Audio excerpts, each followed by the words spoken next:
Cricket का जुनूनी एक लड़का जिसने शायद कभी सोचा हो कि भारतीय टीम के लिए वो खेलेगा, लेकिन जिंदगी की कहानी कुछ यूं बदली कि वो बन गया देश का सबसे कुख्यात माफिया डॉन। कभी गलियों में हाथ में बल्ला थामे घूमने वाला ये लड़का आगे चलकर 2147 से दनादन गोलियां बरसाने लगा। कभी जिसकी एक आवाज पर पूरा पूर्वांचल थर थर कांप उठता था, आज वो मौत की आगोश में सो चुका है। हम बात कर रहे हैं कुख्यात माफिया डॉन मुख्तार अंसारी की, जिसकी मौत पर भी कोहराम मचा हुआ है। उसकी मौत को लेकर सवाल खड़े हो रहे हैं और अब मौत कैसे हुई इसकी जांच होने जा रही है। इस वीडियो में हम आपको मुख्तार की वो कहानी बताने जा रहे हैं जिसे सुनकर न सिर्फ आप सिहर उठेंगे बल्कि ये सोचने पर भी मजबूर हो जाएंगे कि आखिर किसकी ज़िंदगी किस कदर और कैसे इस तरह से टर्न लेती है कि एक झटके में सब कुछ खत्म हो जाता है। तो चलिए इस वीडियो को शुरू करते हैं। मुख्तार अंसारी का जन्म 30 जून 1963 को उत्तर प्रदेश के गाजीपुर जिले के यूसुफपुर में हुआ था। मुख्तार अंसारी बचपन में क्रिकेट खेलने का शौकीन था।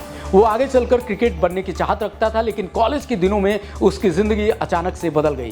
कॉलेज के ज़माने में साधु सिंह नाम के गैंगस्टर की इलाके में धाक हुआ करती थी। साधु सिंह के भौकाल से मुख्तार भी प्रभावित हुआ और उसे जराइम की ये दुनिया धीरे धीरे अच्छी लगने लगी। यहाँ पैसा था और साथ में था भौकाल। बस फिर क्या था, मुख्तार ने इस गैंग को ज्वाइन कर लिया और फिर अपराध के स्पीच पर ऐसे आगे बढ़ा कि क्रिकेट तो पीछे छूट ही गया, उसका दोबारा सही रास्ते पर मुड़कर आना भी मुश्किल हो गया। 1980 के आसपास मुख्तार अंसारी मखनू सिंह गिरोह का सदस्य बन गया। अंसारी का ये गिरोह मूल रूप से कोयला खनन और रेलवे के ठेकों में दबदबा बनाए हुए था। ये गैंग अपहरण, हत्या और लूट सहित कई तरह के आपराधिक गतिविधियों को अंजाम देता था। जबरन वसूली भी किया करता था। मऊ, गाजीपुर, वाराणसी और जौनपुर में अब इस गैंग के जरिए मुख्तार की धमक दिखने लगी थी। 20 साल की उम्र में ही मुख्तार इस इलाके में कुख्यात हो गया था। जमीन पर कब्जा करना हो, अवैध निर्माण हो, हत्या हो, लूट, अपराध, हर मामले में उसका नाम जुड़ता चला गया और उसका कद जराइम की इस दुनिया में बढ़ता चला गया। साल 2002 ने मुख्तार की जिंदगी को हमेशा के लिए बदल के रख दिया। इसी साल बीजेपी के विधायक कृष्णानंद राय ने अंसारी परिवार के पास साल 1985 से रही गाजीपुर की मोहम्मदाबाद विधानसभा सीट छीन ली थी और तभी से वो मुख्तार के निशाने पर आ गए थे। बताया जाता है कि कृष्णानंद राय के काफिले को घेरकर 2147 से उन पर करीब 500 गोलियां बरसाई गई थी और इस हत्याकांड में मुख्तार का नाम सबसे ऊपर सामने आया था। मऊ दंगे के बाद मुख्तार अंसारी ने 25 अक्टूबर 2005 को गाजीपुर में आत्मसमर्पण कर दिया था और वहीं की जिला जेल में दाखिल हुआ था। 2005 में जब मुख्तार जेल गया तो फिर उसके बाद कभी जेल की सलाखों से बाहर नहीं निकल पाया, लेकिन जेल से ही वो अपना साम्राज्य चलाता रहा।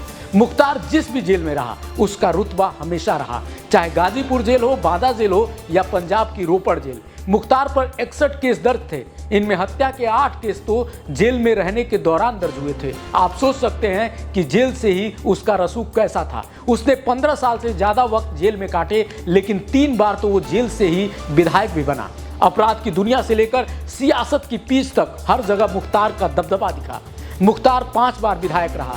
3 विधानसभा चुनाव में उसने जेल से जीत दर्ज कर बता दिया था कि वो अपना कैसा रसूख रखता है। खुद इलाहाबाद हाईकोर्ट ने मार्च 2023 में एक शूटर की जमानत पर सुनवाई करते हुए मुख्तार गैंग को देश का सबसे खतरनाक गिरोह तक कह दिया था। लेकिन अर्श से शुरू हुई ये कहानी फर्श तक पहुंच गई और आज आलम यह है कि मुख्तार अंसारी अब सुपुर्दे खाक होने जा रहे हैं। तो आप सोच सकते हैं कि ये जो पूरी कहानी थी, ये मुख्तार अंसारी की उस कहानी को बयां करता है कि कैसे एक लड़का जो क्रिकेट का जुनूनी था और फिर वहां से उसकी ज़िंदगी किस तरह से यूटर्न लेती है और बन जाता है सबसे बड़ा कुख्यात डॉन।